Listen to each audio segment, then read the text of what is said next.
Hey, what's up guys, welcome back to my channel, or welcome if this is your first visit. My name is Matt Samolski. I'm Matt the Car Guy. On this channel I do car reviews, and I'm here at Gettle Toyota of Lakewood, Florida, and I'm here with this 2021 Rav4 Limited.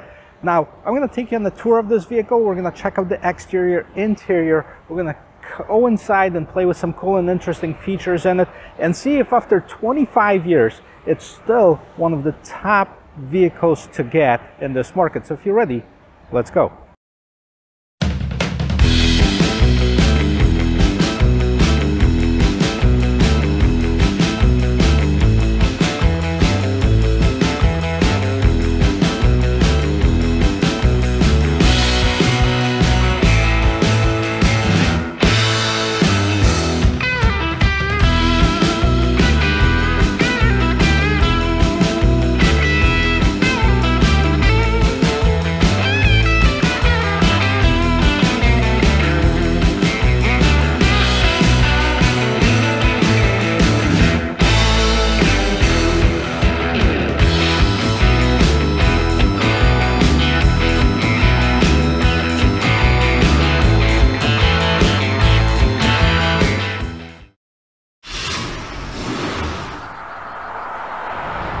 Well guys, did you know that this is 25 years since Toyota introduced Rav4 for the US market? Now it was introduced 94-95 for the European and Japanese market. 96 came to the United States, and right there it took off. It was one of the most popular small sport utilities. It was probably the first sport utility with this size that entered the US market. Very widely popular. 50,000 they sold in the first year. They sold over 400,000 last years of the Rav4s. No wonder, wherever you look, you can probably see a Rav4, whether this generation, previous generation, or you can see Rav4s on the road. Now this is the 5th generation Rav4, and it's not a brand new model. It has been introduced back in 2018. So 18, 19, 2020, 2021, this is the 4th model year in here. And we're going to take a look and see if it still has what it takes to compete in this highly competitive market of small SUVs. Now, I recently reviewed the new Tucson, which I was very impressed with. The new Sportage, which is its sister or sibling, coming up soon. The CR-V should be redesigned very shortly. The new Nissan Rogue just came out for 2021 with the new one, and the Rav4 is probably going to be due for redesign in the next year or so. So let's take a look at the front of this engine. You do have, this is the limited trim model, you do have some LED lights. You still have the incandescent turn signals right here, so that they have the incandescent light in here. This is a limited model, so we'll have the fog lights. And as far as the design of it, I mean, it has a lot of different lines, angles on this.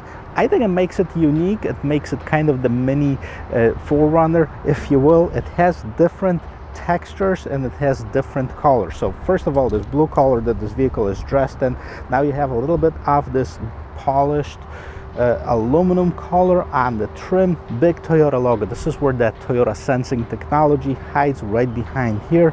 And then you have a little bit of this matte black, the lower trim here, and then you have this fake skid plate, which is basically again the polished aluminum color. So basically this is the front of it. Now you have a couple of lines right in here, nice indentation in the hood, makes it for the more aerodynamics. And all right guys, let's check this out. Let's see what we have here inside of this engine compartment. And of course we have an engine, and you know, this is a 2.5 liter engine, produced 203 horsepower. Now just to give you a glimpse into the past, the first 96 Toyota Rav4 was a 2-liter engine, produced 120 horsepower. So this one is 80 horsepower more. Now one thing that I don't like about this engine compartment, guess what? You nailed it right here. This prop stick should be a hood strut. You know, it's kind of my pet peeve, but I think it makes it a lot easier to open. It doesn't really cost manufacturer that much more to put that feature on. So 8-speed automatic transmission, 200 horsepower. We'll see how it drives. It's also available in a 2.5 liter engine, which is the hybrid model. It bumps the horsepower another 40 horsepower or so. And as far as 0 to 60, not the super important thing, but this one is about 8 seconds. It shaves about 0.6 seconds if you go with the hybrid model. So we'll take a look at the rest of this vehicle and we're going to take it for a spin. Alright guys, so the side view of this vehicle, I mean, you've probably seen a million of them on the road. There's plenty of them. Like I said, last year over 400,000 of them were sold just in the United States alone. So let's take a quick look at it. I particularly don't mind it at all. I think it reminds me of this mini, 4Runner with a lot of the body lines, a lot of different creases in here. But check it out. Let me know what you think in the comment section below. It definitely looks big, and that's because it is big. It's one of the biggest small sport utilities on the market. So let's check this out. Now this is the limited trim model, so this is going to be more polished, more refined. It's not going to be sporty, which is the XSE, or it's not going to be the off-roady, which is the TRD off-road package. Now a little bit of that matte black cladding right here. The same thing continues at the bottom of the doors and around the rear wheel. We also have that mirror caps that are the same color as the rest of the vehicle with built-in LED turn signal. It also has the blind spot indicator right on the mirror itself. It does have the smart entry system, which is basically you don't have to have the key and press the buttons in order to get in, lock or unlock the vehicle. What else is important is the size of the windows. The windows are nice size, so there should be a nice visibility from the interior. It also has this nice shiny black trim that continues into the back gate, which we're going to take a look next. All right, so as far as the roominess in the back seat, I'm happy to inform you that it probably has more room than some of the other competitors that I've tested before. Plenty of knee room. If you can see, I have probably a good 2 inches.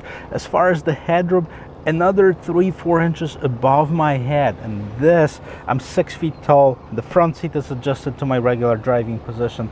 As far as the rest of interior, I mean, it's plain but functional.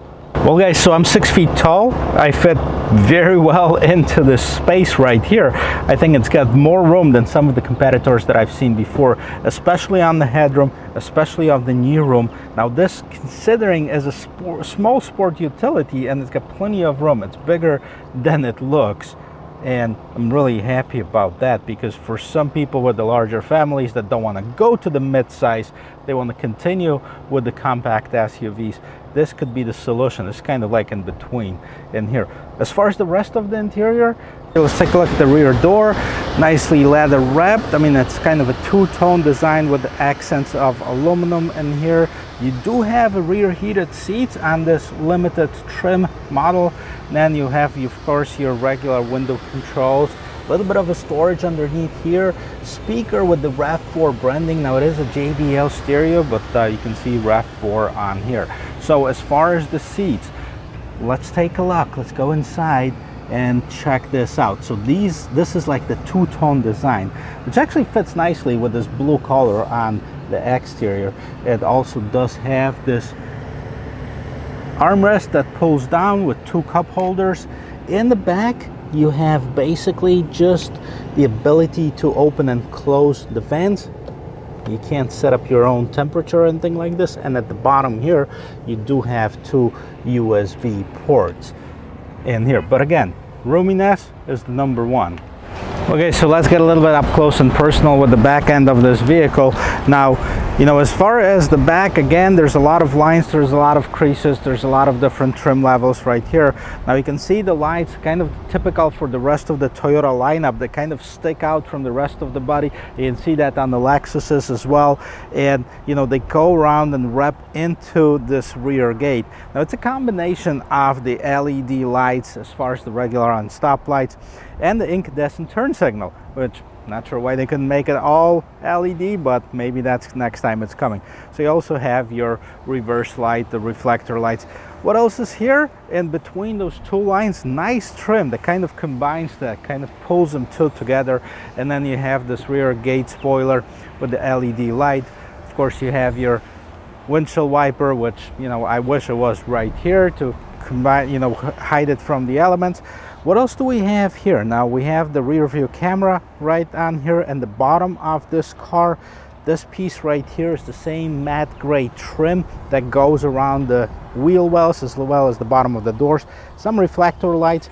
This again, this is this kind of gunmetal polished trim over here, and then you can see those two exhaust tips right at the bottom. The gate can be accessed a few different ways. I pulled the key out so I can show you that.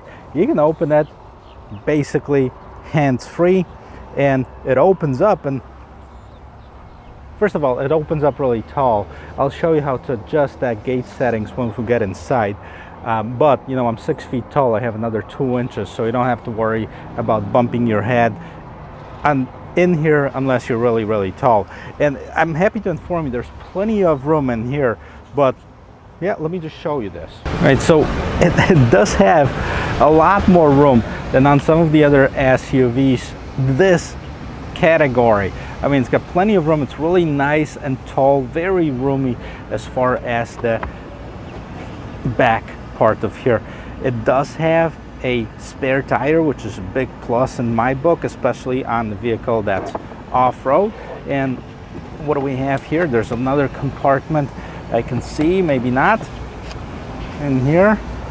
Okay, tools to remove the tire, JBL branded speaker in the back, seats full 60/40, so if you do need more room, you basically just lay them down flat like this, and this is gonna give you so much more room in here. You can of course remove that cargo cover and have this all available for storage. So nothing crazy as far as you know, the amenities in here, but you do have your power outlet in here. You have a little bit of a storage compartment on the right hand side, plenty of room. I'm really pleased with that. So that is the 2021 Rav4. So let's check out, let's hear how this door sounds when you close it. Okay, just like it should. It sounds pretty awesome, pretty solid. Let's check out the rest of this interior. Let's take a look at the door first. Two-tone design on the door. You have 2 memory seat settings. You have your window mirror controls as well as the lock and unlock feature. A little bit of a storage compartment at the bottom here. Again, the same Rav4 speaker as in the back. Rav4 branded floor mats. Right, so there's a series of buttons in here. So you have your dimmer, you have your lights, you have your windshield wipers, you also have your heated steering wheel and the gate opener in here. You also have a little bit of a storage in here, nicely lined with rubber. There's a lot of like little nooks and crannies that you can put stuff in this Rav4. We'll check out the rest of it just in a second. But you know, take a look at this. It does have the driver power adjusted seat right here, back, forward, back of the seat, lumbar support. So nice adjustments right here. Let's go inside and let's check out the rest of it. So let's check out the interior of this 2021 Rav4. So first take a look at the interior overall. So see, let me know what you think about it. I mean, this is, like I said, this is not a brand new model. This has been around since 2018.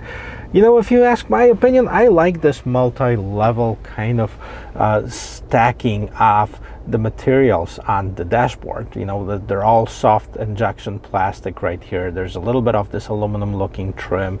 Then there's a, you know, another tier right here with the color of the seats.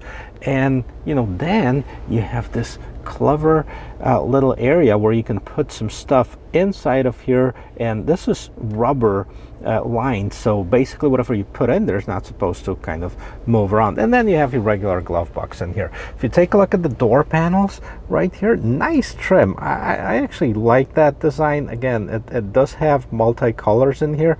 So there's the color of the seats, then there's a little bit of black, then there's a little bit of like the aluminum color on this particular one. But all of them, even if you choose a different interior color combination, is going to have the same kind of idea. All right, well, let's check out the seats and take a look at those. They're two-tone seats. They're light gray, dark gray. They have the different leather perforated in the middle and the solid on the sides. And, you know, definitely they're nicely trimmed. And You know, the leather is not super soft, but maybe that's because it's more durable that way. And let's check out, and let's start like we always do from the steering wheel right here. So you have the multifunction steering wheel, and on that steering wheel you have the big Toyota logo, leather wrapped steering wheel, so it's nice to the touch. On the left hand side you have some buttons for your media as well as for your controls of what's going on in the instrument cluster. So we're going to check that out in just a little bit. On the right hand side you have your cruise control, your lane keep assist, you have your mode and tune for the radio. And let's check out the instrument cluster. So the instrument cluster, big speedometer right in the middle here. You have the tachometer on the left hand side, and then the fuel and temperature gauges on the right hand side. The screen in the middle where the speedometer is, that's all digital, so you can actually change and see what's going on in here. So you have the miles per gallon, distance to empty. You can actually change that. And let's go to another screen. You can have the cruise control on and off, lane tracking assist, audio is off, trip distance, and then you have all your safety feature, you know, lane tracking, pre-collision system, blind spot monitoring, parking sensors, rear collision traffic alert. You have the system settings, opening adjustments as far as the rear gate. You can have different 1, 2, 3, 4, 5, and then you can have the user adjusted, I believe. So this is for your rear gate, volume for the radio or for the system basically, and that's it. That's what you have in the middle screen. So you have quite a bit of settings. You can customize it the way you like. I like it that it's right in front of you. But the main infotainment system, just like with pretty much every car, is right here. And I gotta tell you, I'm not sure if I love it or hate it, or if I'm something in between. Now, first of all, the look of it. I mean, it looks like it has this huge bezel right here. So, I mean, if you look from the side to where the screen begins, it's actually all the way up to here. So you have this much room of basically unused space. Even those buttons there, they're actual physical buttons for the shortcuts, which is great for some people. But I mean, the screen itself, it's not that big. And well, let's check it out. So what do you have here? This is your home screen. This is your home setup. So basically you can have your audio. We have the audio off. You had the on. It would basically tell you off which, let's check this out. See which station you're on. And then the no phone connected. I don't have my phone connected in here. And then you have a little piece off screen right here for navigation. Now you can make this bigger, okay, just by pressing this, or you can make any of those bigger just by pressing it, but then it does not take again. See how much room is unused on that screen. The navigation system, I mean, it's the navigation system we've seen at many Toyotas. I kind of wish they upgraded it a little bit and they made it more crispier and maybe a little bit different interface. I think it's not that it's bad, but it's just, you know, it's been around for a while. Okay, so you have the shortcuts, home menu, audio, map. This is your power button and the volume control. And on the other side you have basically your media control, so that your seek, track, phone, apps, and then the bottom knob right here is for tune and scroll. So let's just kind of see and go back to the home screen, actually to the menu screen, and see what else we have in here. And you have the destination, which is your navigation menu, audio, phone, apps, projection. It is equipped with Android Auto and Apple CarPlay. However, these are wired, not wireless. You know, I wish that they had the wireless option for that. And then you have the info on the setup. Let's see if there's anything interesting in the setup. So you can basically general Bluetooth, audio, phone, voice, navigation, vehicle. Let's see what vehicle customization we can have in here. Door lock settings, climate settings, light settings, convenience settings, auto AC mode. That's basically the customization for the climate settings. Go back to home screen. Now this stereo is made by JBL, so you can see at the bottom of it, it says JBL, and it's equipped with the HD radio and Sirius XM. Obviously the subscription is required, also equipped with the Grace Note. So this is your infotainment system. Honestly, I kind of think it's a little bit behind the competition, but you know, as long as it's functional, as long as it doesn't break, I think I'd rather have something that is reliable than something that is nice, cool, flashy, and might not work in a little bit. So pluses and minuses, let me know what you think about it. As far as the climate control, you have the electronic climate control. Here's on this limited model, and you know, this basically controls the temperature. Nice knobs. Actually, they have kind of this rubber lining around it. It's nice to grab. Even if you have like gloves on, this is gonna be really grabs. Okay, so those are gonna be actually nice, big, visible to adjust. You have the auto and the off for the fan, and then you know, you have the eco heat and cool that kind of you know, compromises with a little bit of the fan speed and the cooling mode without drawing too much power from the engine. So at the bottom of here, you have the heated and ventilated seats, which is a really nice feature, and you have 3-stage for ventilated, 3-stage for heated. You can turn off your traction control off, and that's it. There's another blank button, so I guess there's another option that could be available on that Toyota. At the bottom here, you have again this rubber lined storage. You can put your key in here. By the way, this is just the regular Toyota key. That we've seen that on a lot of cars. You know, you have the lock on, lock gate, and the panic button on here, the Rav4, so you know which car you're driving. And right here, this is a nice storage. I actually like this, that it's rubber lined, that you can put stuff in it and it's not going to just bounce around. Nice gear shifter. Okay, you can put it in the manual mode right here. So basically, if you put it in drive, flip it over to the left, now you're in the manual mode, and you can adjust the gears by going up and down with your gear shift. Okay, back to parking.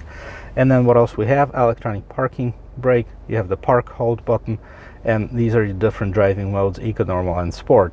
Now this, I honestly have no idea what this is for, but if you have any ideas, I can put something in there. Maybe you can I don't know, put some candy in here, or cup holders. Nice big cup holders, kind of rugged looking ones. But overall, the design of this vehicle is pleasing to the eye. I don't think it's anything outrageously cool or very modern, but you know, definitely does the trick as far as this car. At the bottom here, at the top, at the top here, you have your mirror. Okay, now this one is equipped with this rear view camera, so check this out.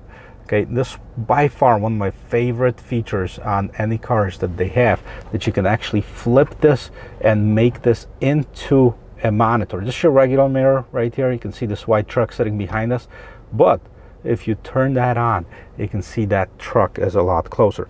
And then you have the home link, so you can set up 3 different garage door openers, gate openers, whatever you want to set up in here.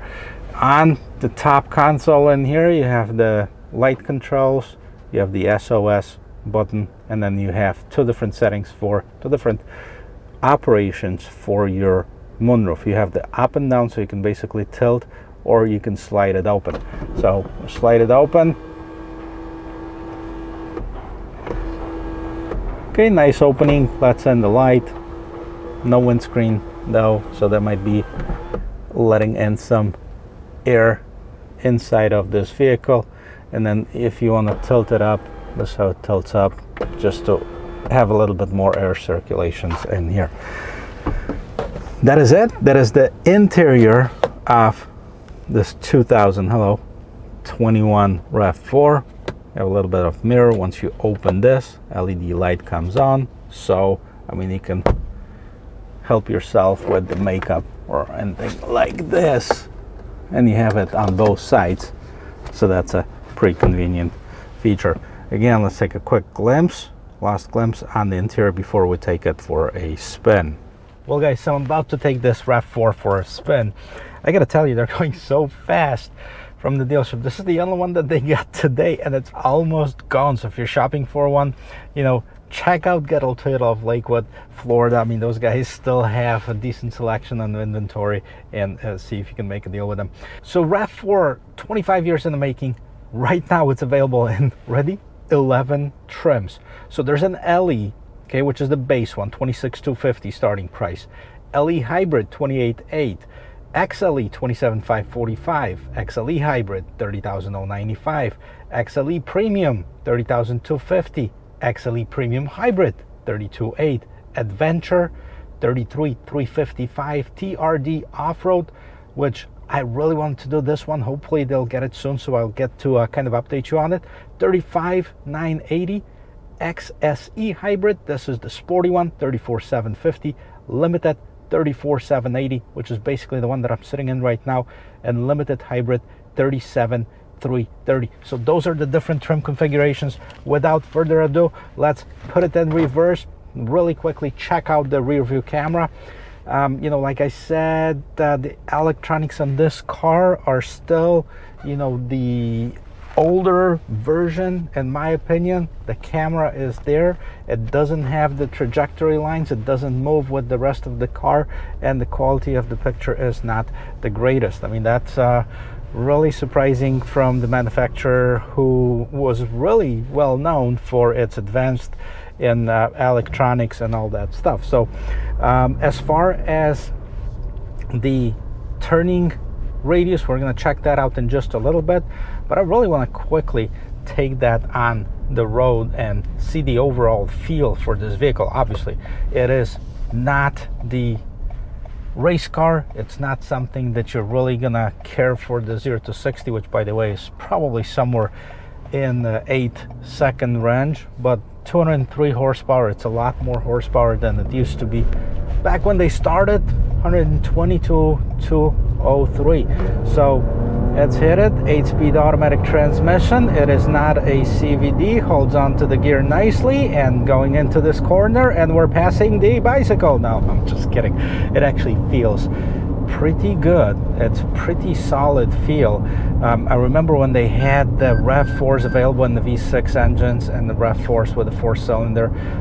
This 4-cylinder feels more like the V6 that they had. So it's a really good power to weight ratio as far as the overall feel of this vehicle. It doesn't feel like it's struggling. Yes, you can hear the engine a little bit, but it's not this annoying whiny noise. It's more of a little baby tiger growl, if you will. So what we're gonna do is check out really quick the turning diameter on this RAV4, see how good or bad it is as far as that, and then I'm basically gonna sum it all up. You can hear the engine when it gets up to speed. Once it gets to gear 2 and 3, it smooths out really nicely. So the first gear is a little bit of this engine noise, and then, you know, it gets back to normal. So let's flip a U-turn right here.